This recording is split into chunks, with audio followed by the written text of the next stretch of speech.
Good afternoon. I'm Molly Murray, President and CEO of the Autoimmune Association.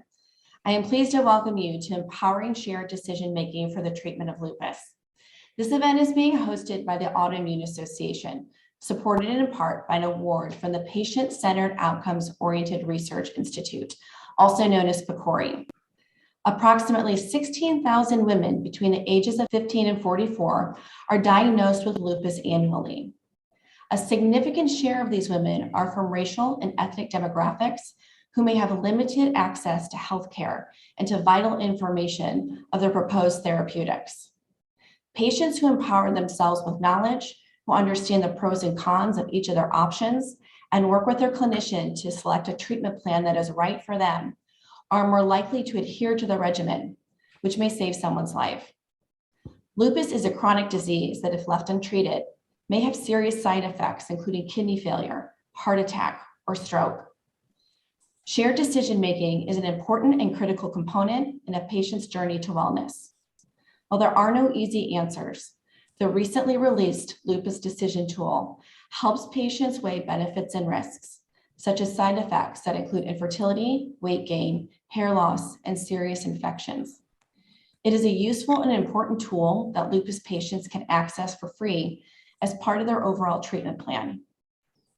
Dr. Jasvinder Singh, along with a team at the University of Alabama with an award from PCORI, worked in concert with patients who reflect the demographic to design this important resource. Patients were involved in every aspect of the work, from the drafting of the questions down to the interface. These are patients who have come to terms with their own treatment and understand the questions that are top of mind. Before we get started, project leads Virginia Ladd and the creator of the tool, Dr. Singh, will give us some opening thoughts. Hello, I'm Virginia Ladd, founder of the Autoimmune Association, and I currently serve as advisor to the president. I'm pleased to participate in the Empowering Shared Decision-Making for the Treatment of Lupus webinar, participating in your treatment to help maintain your health. As a lupus patient myself for many years, I understand the challenges of making decisions about treatment and how hard it is to make sure you're doing the right thing. Some of the questions I've always had are, what type of impact will this specific drug have on my ability to have children? Will I gain weight? Will I become more fatigued? So many questions that as a patient, I often forget to ask while in the clinical environment. But from personal experience, I know that sticking with your treatment and pacing yourself is important. So picking the right treatment plan for you is critical to your overall health. I have long advocated for decision tools as a form of patient empowerment.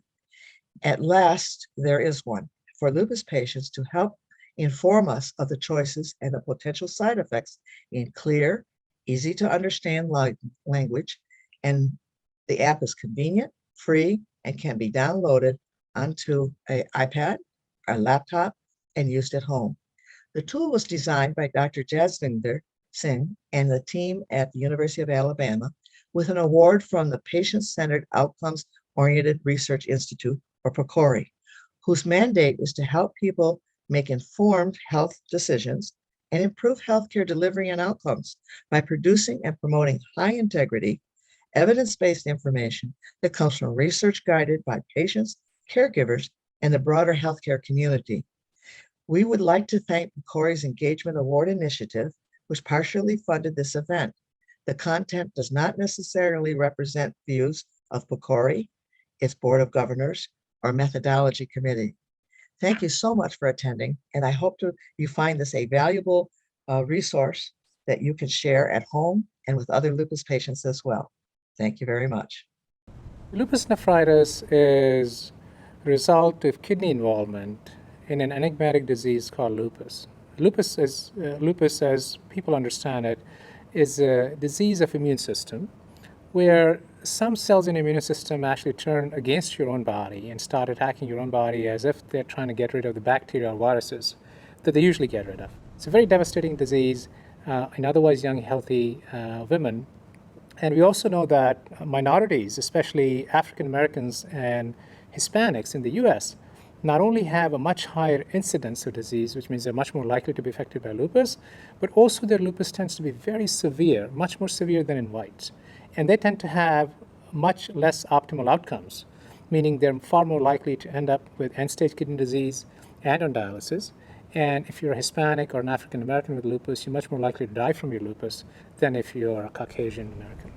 Our focus has primarily been to help patients have quality discussions with their clinicians with regard to decision making about these immunosuppressive drugs for lupus kidney disease. With the help from PCORI, we were funded to develop such a decision aid that would be individualized, culturally appropriate for minorities, primarily focusing on African Americans and Hispanics, be available in English and Spanish so that Spanish-speaking patients can actually learn about this in the language they're most comfortable with, and be able to understand, be at a health literacy level, graphical literacy level, and numeracy level that most people with lupus can understand. We developed this decision aid for women with kidney disease, which presented not only the consequences of the disease, what resources they have to deal with the disease, but also provided them a state-of-the-art, unbiased, easy to understand information about pros and cons, benefits and harms of different immunosuppressive drugs. In the end, with the decision aid, we are not trying to tell the patients what to choose. In fact, we are perfectly happy if the patients have reviewed all the information, decide to not have immunosuppressive drug therapy, but that should be really informed by the correct information and not by fear. Turns out that the decision aid leads to less conflict in decision about immunosuppressive. It's acceptable to patients. It's very feasible. We did this during the context of regular visit to their clinic. We did not schedule them ahead of time. We did not make a research visit. So this possibly can be done in the downtime they have in the waiting room, or the nurse check-in, or the physician while they're waiting for the physician. A lot of this can be completed during that time. And we're now in the next phase of PCORI-funded dissemination implementation study, where we've gone from 4 centers where we developed and tested this to now to 15 centers across the US, where we're trying to figure out how can we make this work in a busy clinic. Joining us now to help us understand the role of shared decision-making and how the decision tool empowers patients is Monica Ricci, a rheumatology nurse practitioner for Northwell Health in New York, who currently serves as the Vice President for the Rheumatology Association for Advanced Practice Providers. Monica's focus has been on patient education programs, and she's a firm believer in knowledge as a driver for any successful treatment plan. Monica, welcome, and thank you for joining us. Thank you. Thank you. Very happy to be here. I'm also going to introduce our patient advocates real quick before we get going. We're joined by 3 outstanding patient advocates today. With us is Monique Gormassi. Monique is a global lupus patient advocate and national ambassador and motivational writer and speaker for the Lupus Foundation of America. Monique, welcome, and thanks for being here as well. Next is Juana Mata. Juana is a social worker and the CFO and patient advocate for Looms for Lupus. Welcome, Juana. Great to have you here today. And finally, Christine von Reisfeld. Christine is the founder and CEO of People with Empathy. Thank you, Christine, as well, for joining us. We're really looking forward to this conversation today and learning from each of you on this important topic. One thing I will mention before we get going is that we are requesting that you put your questions in the chat, and we'll have time at the end of the program to get to those for a Q&A. And with that, Monica, I will hand it over to you. Thank you. Sounds good. All right, let's get started. And if we can go to the next slide. So starting, what is lupus? From the rheumatologist point of view, is one of the most complex diseases that we have, right? It's not only one system that is affected, is your whole entire body, from your brain to your lungs, to your heart, to your kidneys. Every single system is not spared by this disease. So it's something that it's really one of the diseases that we really very closely hold the patients to come to the office and see us. Although the majority are women, 9-to-1 is the ratio, we still have men, and men have very severe lupus as well. So they usually present with very severe disease and organ threatening, as we say it. And obviously, we know that women who are Black, Hispanics, Asian, and Native Americans are disproportionately affected, and they also have worse outcomes. And on the next slide, we know that there's about 1.5 million people in the US that right now have, and more, in the world. And unfortunately, we don't have a cure for now, but is it 2021 is one of the best years for lupus where we have a lot of treatment options, right? We can discuss medications instead of just hydroxychloroquine and steroids. So I'm very happy to be part of this new era in lupus where we actually have pharmaceutical companies getting us the drugs that we need. It's important to notice that we can prescribe the medication, but if the patients don't take it, it's going to be very hard to have any effect. So adherence to the treatment, taking your medications, or if you're not taking, communicate with your provider why you're not taking, makes our life easier and understand better what's going on with you. And if we move to the next slide. So I think the biggest thing with lupus is lupus education for the patients, is understanding your disease, is knowing what's going on with your body, right?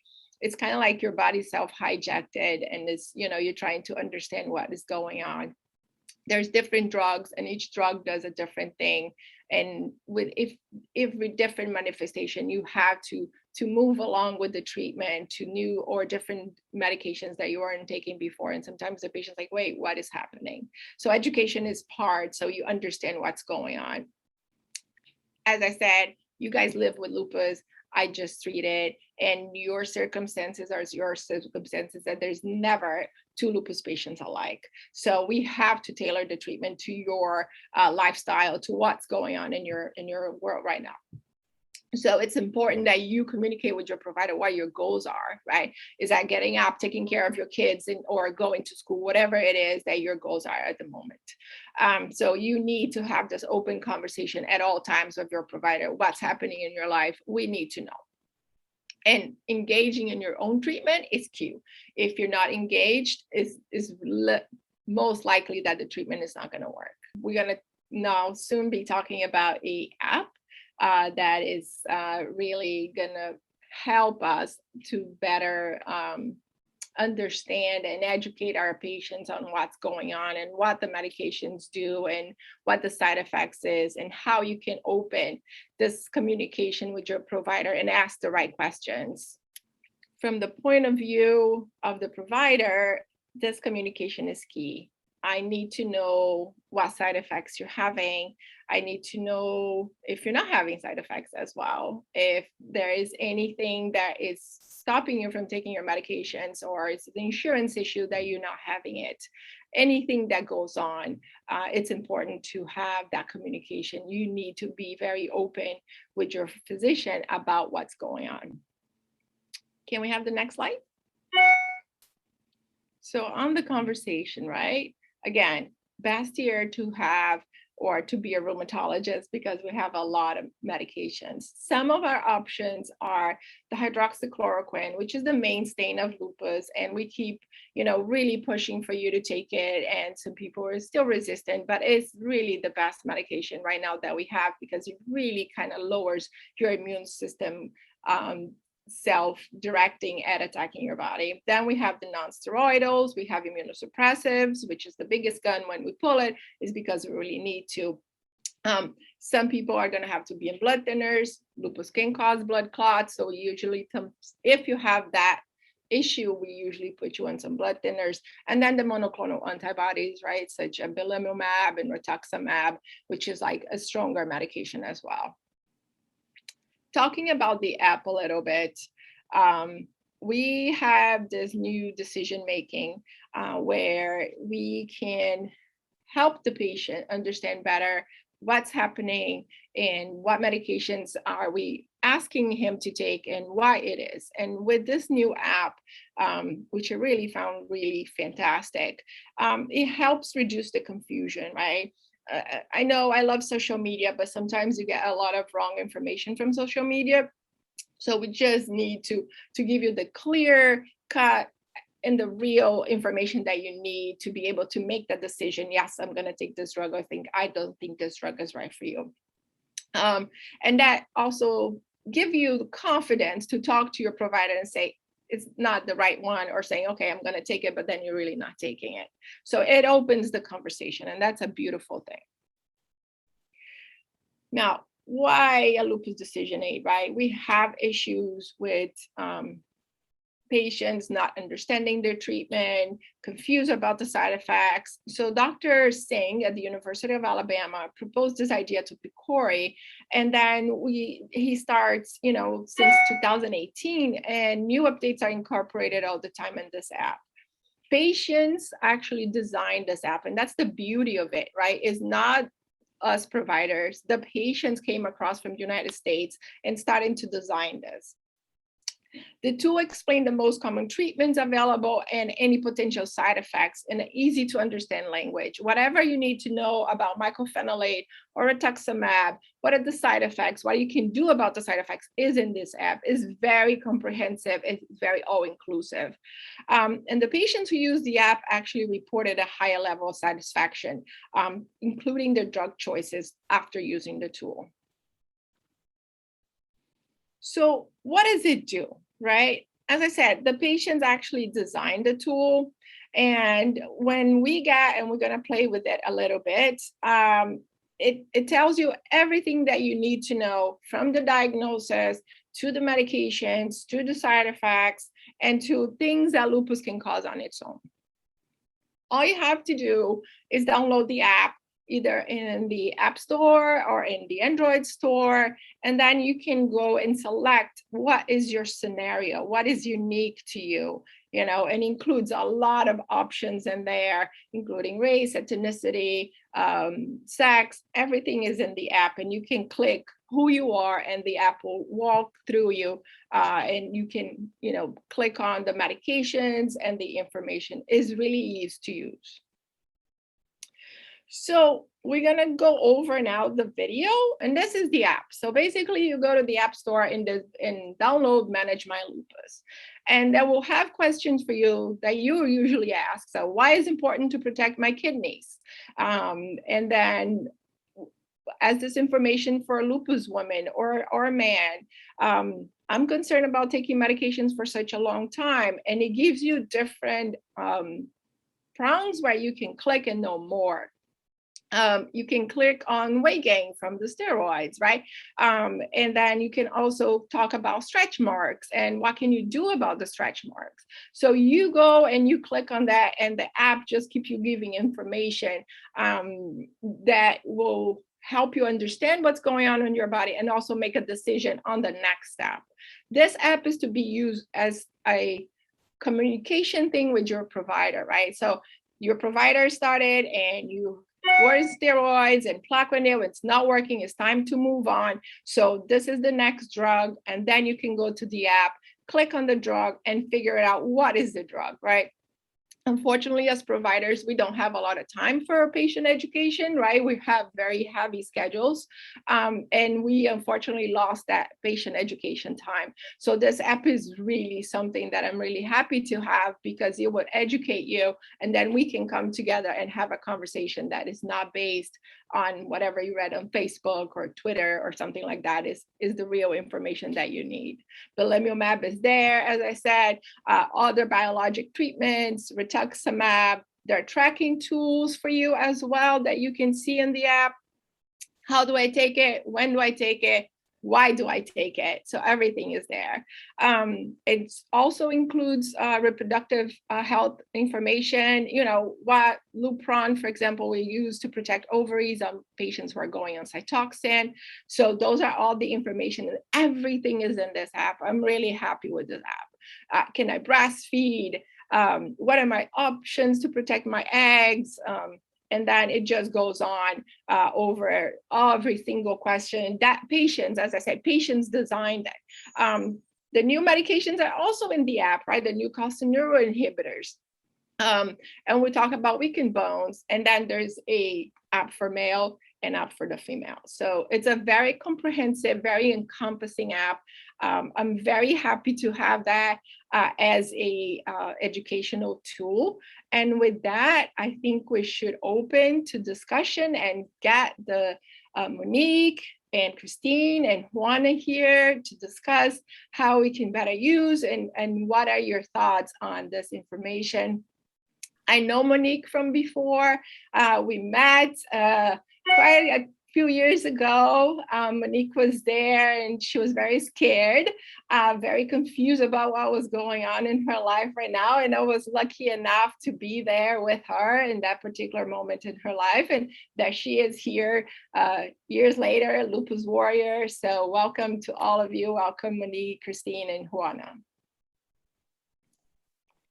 Thank you so much, Monica, and thank you for that presentation. Thank you for working through everything.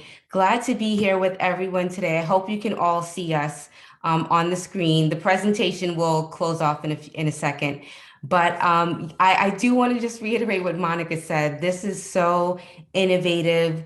This is very forward thinking, and this gives us hope. I myself have been living with the lupus diagnosis 11 years now, but my introduction to being a patient or a rheumatic autoimmune patient began when I was just about 3 months as someone living with eczema. I didn't even know what that was. My family didn't. So I've been on immunosuppressants and a steroid regimen before I could even articulate hello or goodbye. And I will fast forward because I was diagnosed in 2010, and it took me about 2.5 years to even get that diagnosis. Living in a metropolis like New York City, it's often assumed that we have access to certain level of care that you wouldn't in other outlying areas. And unfortunately, because many of my symptoms had not been validated, had not been properly tracked, had not been shared amongst providers, I fell through the cracks. So it took me almost 2 years dealing with kidney failure, cardiac failure, discoid issues, mobility issues, you name it. I was a walking scarecrow. I often say that's the time of my life when I would literally go to sleep like Monique and wake up like Shrek's Fiona. And so I had this tumultuous time of my diagnosis. And it wasn't until, I will be quite honest with you, and Monica and I have discussed this, it wasn't until about 3 years later. When I say 3 years, it was a very hard fight. I was spending more time in and out the hospital. I was told that if I come off certain medication, I will have months to live. When I met Monica, who is one of the angels that's been a part of my process, she was the first one that literally asked me, what are my goals? She participated in active listening, and then actually, how do we make this a reality for you? She asked me what my family planning goals are, what my lifestyle was. Her working along with my healthcare team at HSS, we really helped to move me to where I am today. And this is what we call the shared decision-making process. I felt like I was part of the team. I had someone not only ask me about what was important to me, but ask me about where some of the issues were that I might have been having. And so I'm here now as a great testimony of when you have this team partnership, whether it's your family members or your healthcare partners, really involving you in the process. And I would even dare say leading the process, you are really in a great position to have a better outcome with lupus. So I'll actually just ask Christine and Juana, please jump in and sharing your story briefly. Yeah. Juana, do you want to go first? I'll let you go. Thank you. Good morning or afternoon, everyone. Again, I am Juana Mata. I am a social worker, a healthcare advocate, and founder of Looms for Lupus, a nonprofit organization that illuminates, supports, empowers, and advocates those living with lupus overlapping conditions, including fibromyalgia and mental health. I was also diagnosed with lupus in 2009. And I have to say that with my diagnosis, I now truly believe that my symptoms started when I was 32, 33 years old in 2004. And throughout the years, I was just going through different symptoms. My doctors were ruling out conditions. They were checking me for carpal tunnel because I was having major pains on my hands. And so there was a lot of issues that I was going through from 2004 to 2009. And in 2009, actually early 2008, my pains, headaches, my hair falling, everything was just going crazy in my body. And I was diagnosed with rheumatoid arthritis early 2009, and a few months later, I was diagnosed with lupus. And my story is that going through all these different pains and symptoms and not knowing what it was getting very difficult for me mentally and physically. And the day I was actually diagnosed, I go to the doctor. I knew something was wrong. We as patients are the CEOs of our body, so we know when there is something not right. The day I was diagnosed, I knew something was wrong. I had mouth sores that were extremely bad, and not only in my mouth, like I mentioned, and in my nose. The day I go to the doctor, I mentioned to the doctor and I told him that I wasn't feeling well, that I felt that I needed to get blood work done because I wanted to know what was wrong with me. He actually said that I looked fine. As you know, everyone is different with lupus. We look good from the outside, but we're not okay from our insides. And that was my case. My doctor said, I looked fine, that I could, get the blood work, and he would get me the results the following day.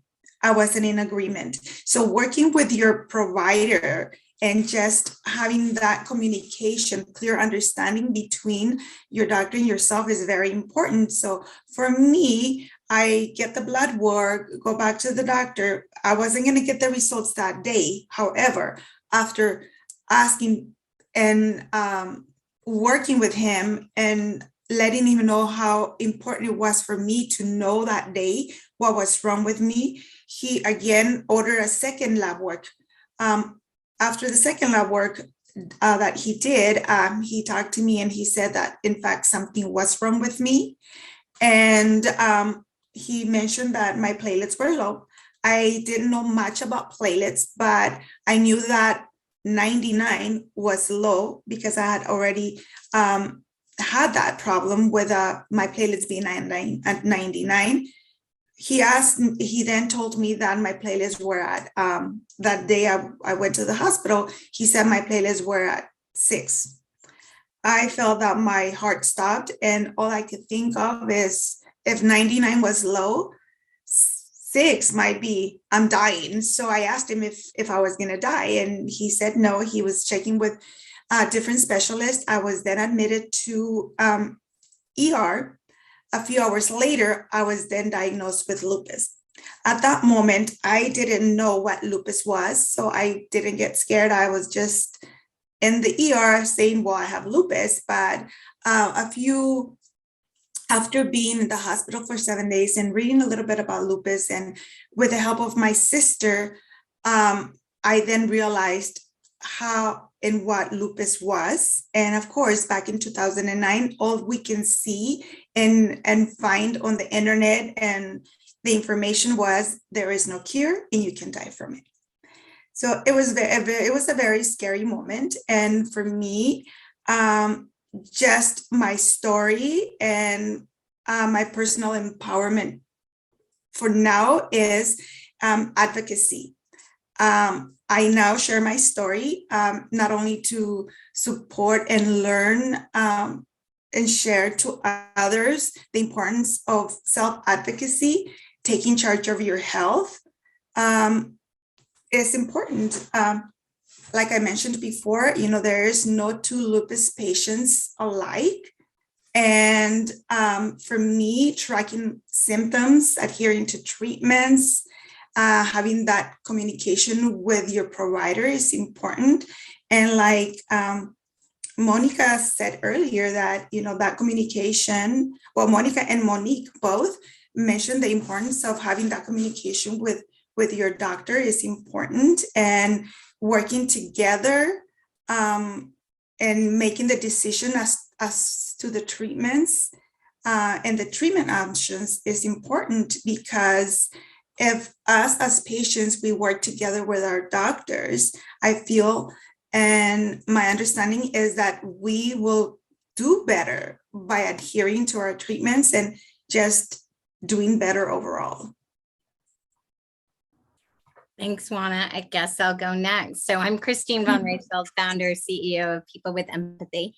I'm a lupus patient myself, but I've been sick all of my life. And what I like to tell people is my life has been a series of unfortunate events, which I'm sure many of you can relate to. But my journey started at the age of 5 with my first surgery. I got sick later at 14. It took 14 years after that to finally diagnose the lupus. And like we all know, lupus is a series of criteria. So there's not one single diagnostic test. Out of all 11 criteria, I ended up with all 11.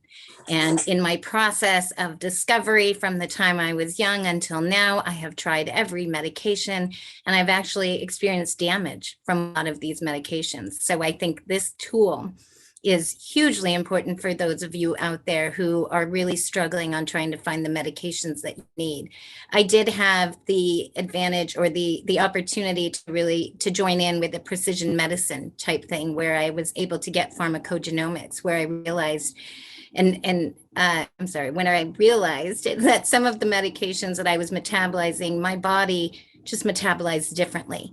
And so I did end up with 3 joint replacements. I have toxic encephalopathy, but it's okay. You know, we've been able to solve these things and to work towards this. But I really think that having a tool like this now for any of those patients out there struggling is something that could have helped all of us in our journey from the beginning on. But I really want to stress to each of you that it is really you that is the advocate for yourself. I was not heard by many doctors. Monique lucked out and had an amazing doctor who walked her through that. Mine, unfortunately, retired before I got to the difficult part. And so I honestly thought that getting a diagnosis for lupus was going to help me. I thought that once I got the diagnosis that all my issues were solved, I would get the right medications.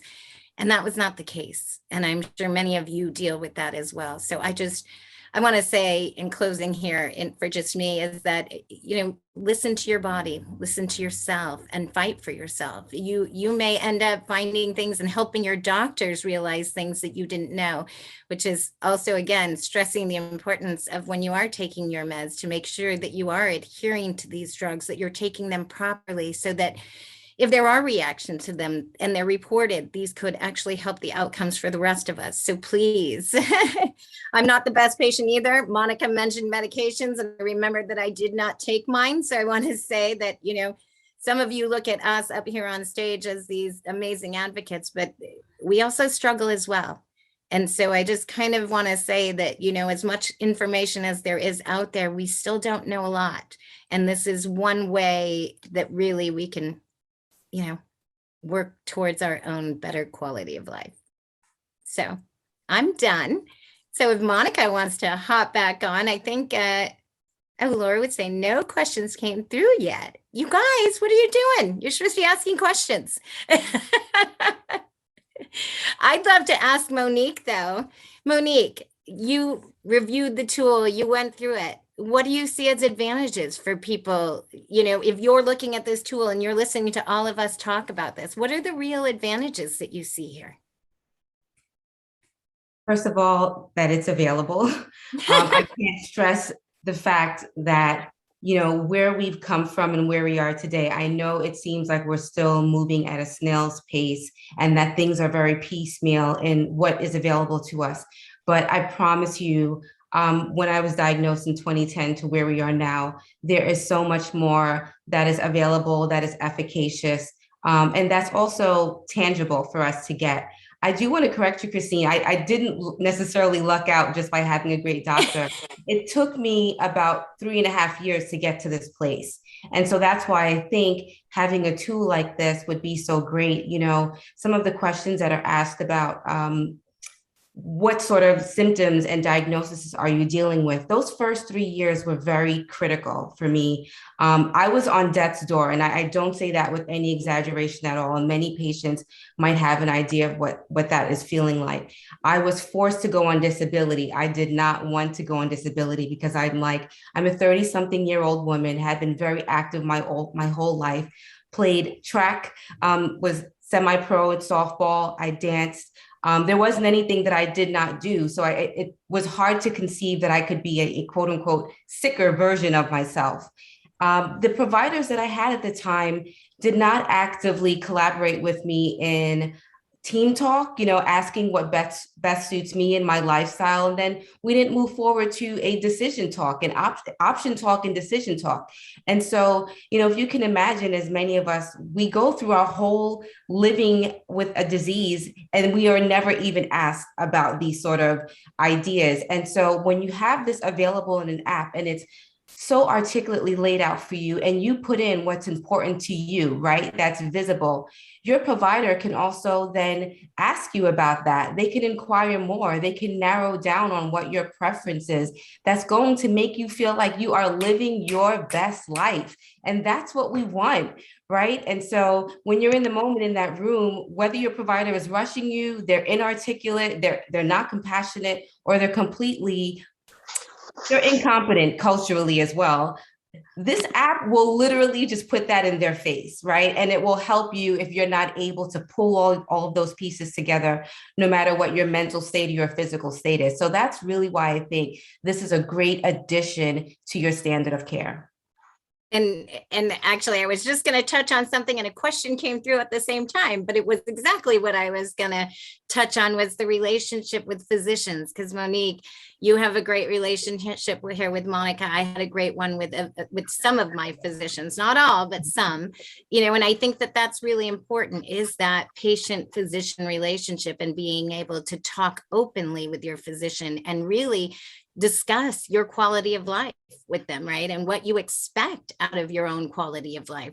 So Juana, do you want to touch for a minute on some good ways to work with your own doctor? Do you have any tips for people? And then we'll go back to Monique, and then Monica, if you could give us some of the tips from your perspective on what we can give you. So go ahead, Juana. Absolutely, Christine. Well, one of the things that I always advocate for, and I always talk to the people that I have supports in the support group, is knowing your numbers, knowing your normals. As we've already said, every lupus patient is different, so our numbers are different. We're not all the same. So it's always good to know your normals. Not only knowing your normals, but also learning about the medication that you're taking, being prepared for your visits with your doctor, journaling and the application. You get so much information from this application, and having a journal with that application, I think it's going to really help being prepared for your doctor. Our doctors are the professionals, and we have to respect them all the time. They have limited time with us, so we need to be ready when we go and meet with them. But also, I also want to say that it's important as a patient, not only to be prepared, but to also understand and listen to your body. Remember, we are the CEOs of our body. We know when something is not right. So with the help and the relationship with your doctor, working together is going to be important. So those are my tips: knowing your numbers, being prepared. And Juana, we did get a question while you were talking about knowing your numbers and what is normal. And I think she kind of touched on that, but we all run our labs frequently all the time. And really knowing your numbers is basically knowing where you're supposed to be and what levels are okay for you. Like there are some blood tests where I run low and it's okay for me to run low because it's just normal for me. So knowing where you belong in that system of numbers and where you can function is really also key. So Monique, any tips from you that Juana didn't cover? I just want to add on that as well, which is again why we're here talking about this tool. When we even talk about numbers, we do have to remember that there's a digital literacy piece, there's a health literacy piece, and an oral literacy piece. So having to be able to extract this information and act upon it is going to be different for all of us. So if you are reviewing your labs, your baseline should be X, Y, and Z, your ANA, your markers.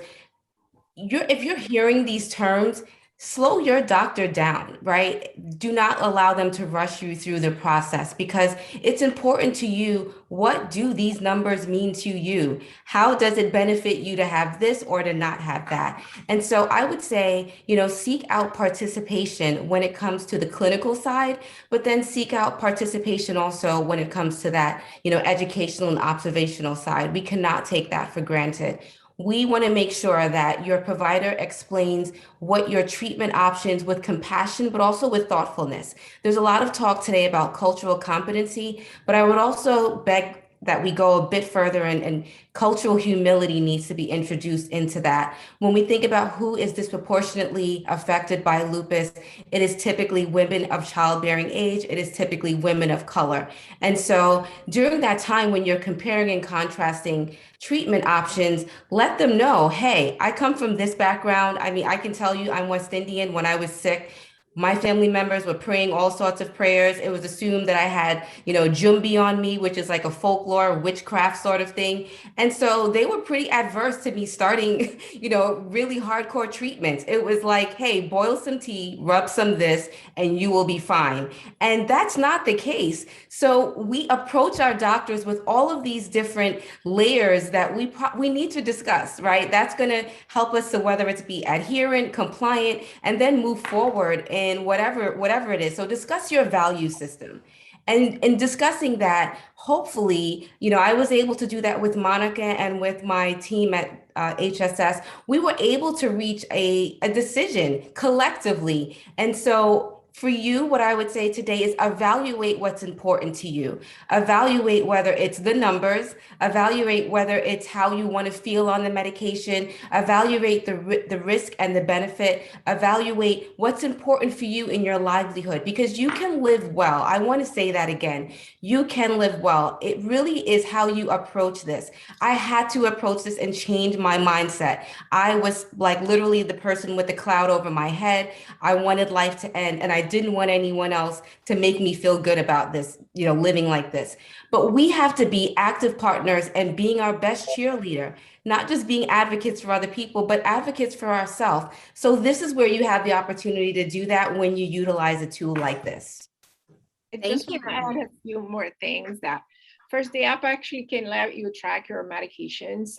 There is a thing in the app that lets you track that and how often you're taking and whatever not.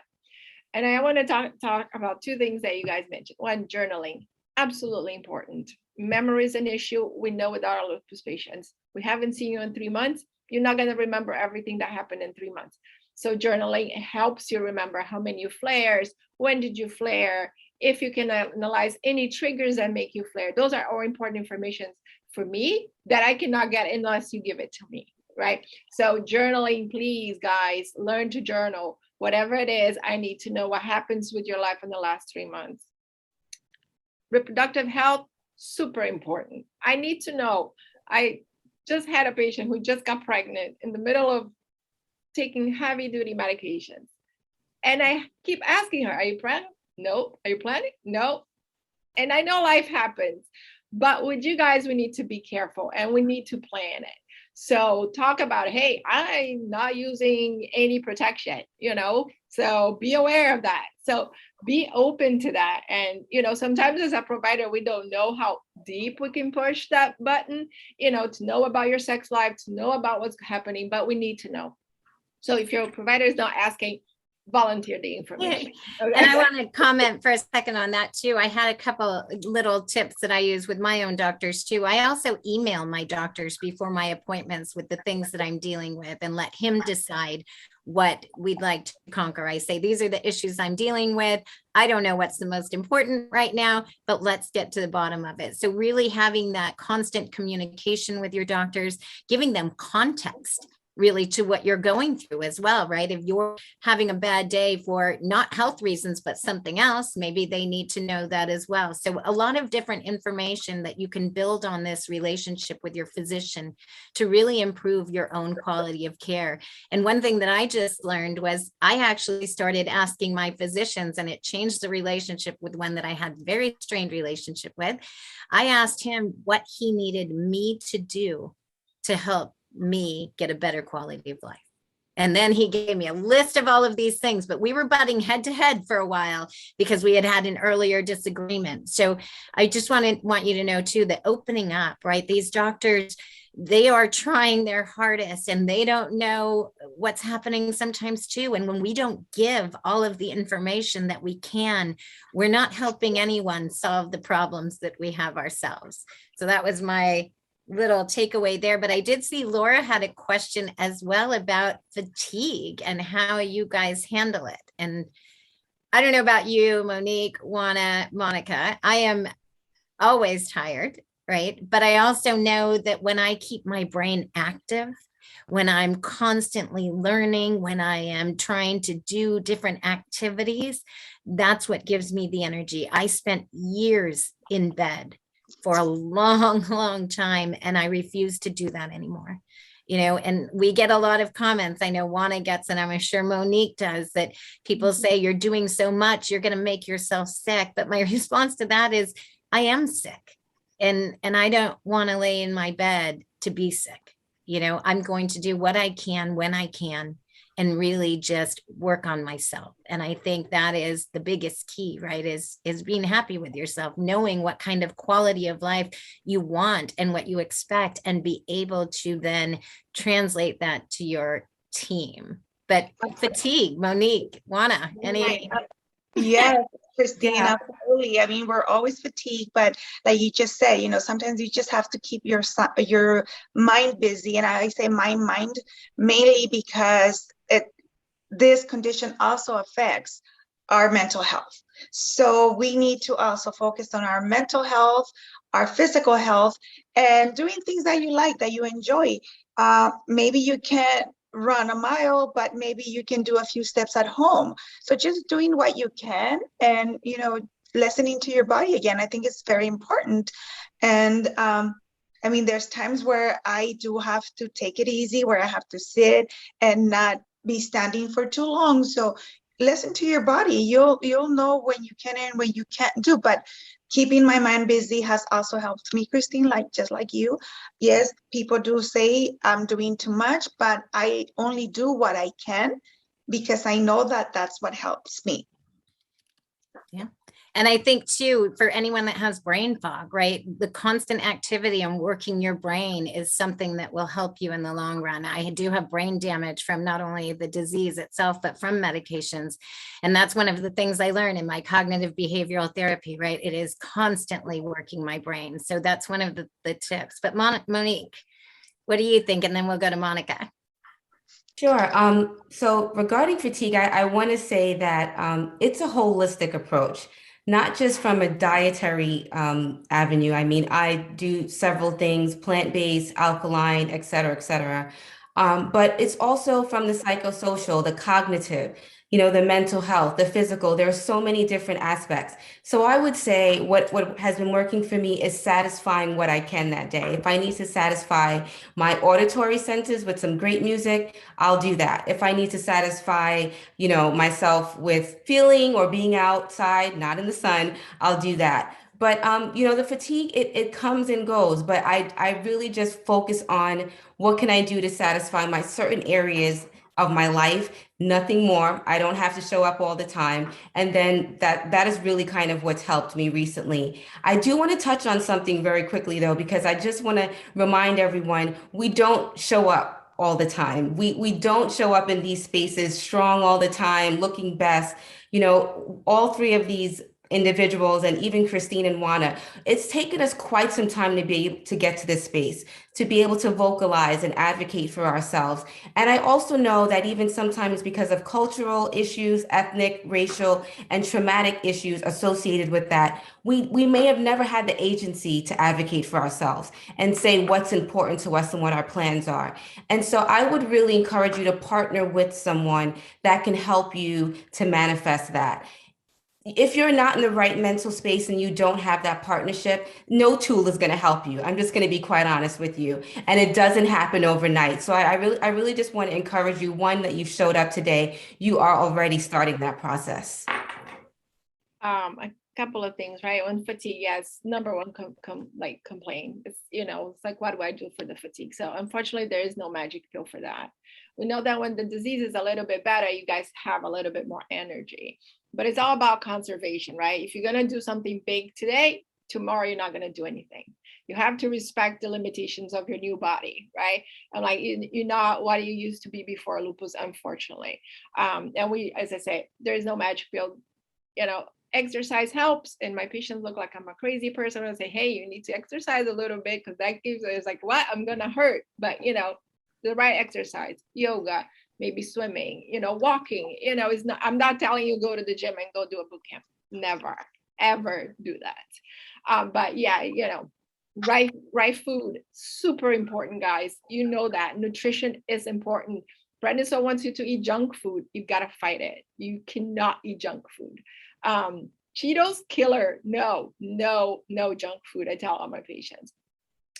So yeah, so there's things that you can do on your own, like, you know, good nutrition, a little bit of exercise, not a lot, and learning to respect. If you're going to work 12 hours today, and you're going to rest for the next 2. That's a given. And you all know that, right? You guys are all here, all full of energy. And I'm like, I know, like soon it's going to be time to relax a little bit. So I tell my patients, learn to respect it, learn to respect the lupus. And Monica, Laura had asked in the comments if you could speak to the 11 criteria briefly. Would you be able to? Yes, the 11. I hate that. So, you know, in clinical practice, we really don't use the 11 criteria. The 11 criteria is really see, do you fulfill criteria to be on a trial, right? They serve as a tool for us to know what symptoms of lupus are there. But I have patients who've been diagnosed with lupus with 2. So the 11 criteria is like ANA, double-stranded anemia. There's different, but now the ACR came up with a very new, brand new, that came in 2019, new criteria for the diagnosis of lupus that is much more inclusive. So it makes it easier and sometimes pick up those cases that, oh, you don't fit 4, so you don't have lupus, which is never true for somebody who's used to see lupus and diagnose lupus. So if your doctor is telling you you don't fulfill criteria for lupus, it's like, nope, let me go see to another rheumatologist if you can. All right, because this is really only used for clinical trials. Monica, I love that you are telling people that if you don't get the right answers, to seek another physician, because you're not a patient here. And can you really just stress the importance of that? Because I think as patients, when we all get into this, we think that we have to listen to those doctors. And as we go further, you know, and we disagree, we don't know what to do. So can you touch on that? You guys live in your body and you know better than I ever will what lupus is and what lupus is not like. So I think that, you know, the relationship with the provider should be like super nice, relaxing. If you're stressed before you go to your provider, that's already not a good sign, right? You should like, hey, I can go and I can talk and I can tell them things that, you know, is really bothering me. But if you don't, you gotta either address it like you did. It's like, hey, this is not working for me. You're not giving me what I need. You know, can you listen to me for 5 minutes before you go on and giving me medication? You got to open that conversation. If that's not enough, move on. You know, I know that some people are stuck because there's not a lot of rheumatologists in some areas, and particularly in the rural United States, it's not a lot. In the middle of the United States, you know, South Dakota has 3 rheumatologists for the whole state. So, you know, New York, you have a little bit more, but, you know, so, and, you know, also be aware that now there's nurse practitioners like me also taking care of patients. So, you know, you can, sometimes your insurance will only give you the list of the doctors. It will not give you the list of the nurse practitioners that are actually in your neighborhood. And they're also treating you for rheumatic diseases. So if it doesn't work, it's kind of like marriage, right? It has to work. If it doesn't work, then it's time for divorce. So move on to the next one. Monica, we're supposed to wrap up in a few minutes, but there's a question that we have. We wanted to talk a little bit and touch a little bit on the current drugs that are out there for lupus, if you can. I'm very excited. We had 2 this year. I'm like, yes. I know. Oh my goodness. You know, so there is one that just got approved for lupus nephritis, which is voclosporin, which is the calcineurin inhibitor. So it's an add-on to whatever medication, is not a standalone. And then there is Safnello, which is the first of its class. It's a brand new medication. It's for lupus overall. And overall, we know for many years that lupus patients have this overactive immune system that produces a lot of interferon alpha. So it's a cytokine that creates a lot of craziness, hence lupus. And Safnello is the first one of this class that actually specifically target the interferon alpha. And we can see the results in the trial. So it's something for you to open a conversation with your physician. You know, if your symptoms I qualify, it's a brand new drug, so still there's the insurance there.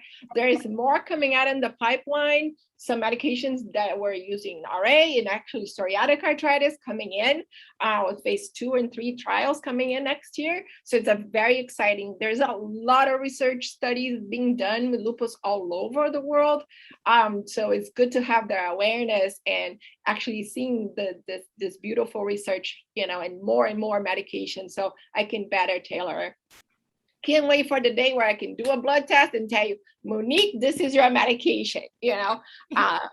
We're getting there. This is your medication that fits your profile, that fits your genetics. I cannot wait for the day. Oncology has that, rheumatology does not. So, but I'm hopeful that we will get there one day. And I think it's important for all of us as patients to know, with all of these new drugs and treatments and things coming in the pipeline, we also have to involve ourselves in the process of clinical trials if we're able to, you know, and really just talk about these things with our physicians and really have and start the conversations around data, you know, and how we can use our own data to improve our own quality of life. So I think we're supposed to wrap up right now. And I see Estella saying, yes, we need precision medicine. Yes, we're all for it. And here's Molly. Molly, are you going to take us home here? Absolutely. I just thank you to all of you. Thanks, Monica, our esteemed patient advocates, Monique, Juana, Christine. I know I learned a lot today about shared decision-making, what that means for treatment fidelity. And I hope everybody who joined us today did as well. I want to encourage everyone to visit our website to keep informed on all things autoimmunity and to learn about our partner organizations. This webinar and the decision tool will be posted on our website. It'll be archived there for you to access in the future. And lastly, before we get off, I want to encourage everyone to fill out the post survey. Not only do we value your feedback, which will be entered into a $50 gift card drawing. So don't miss that. Thank you again to everyone. Really appreciate it, this discussion today, and have a wonderful afternoon and weekend.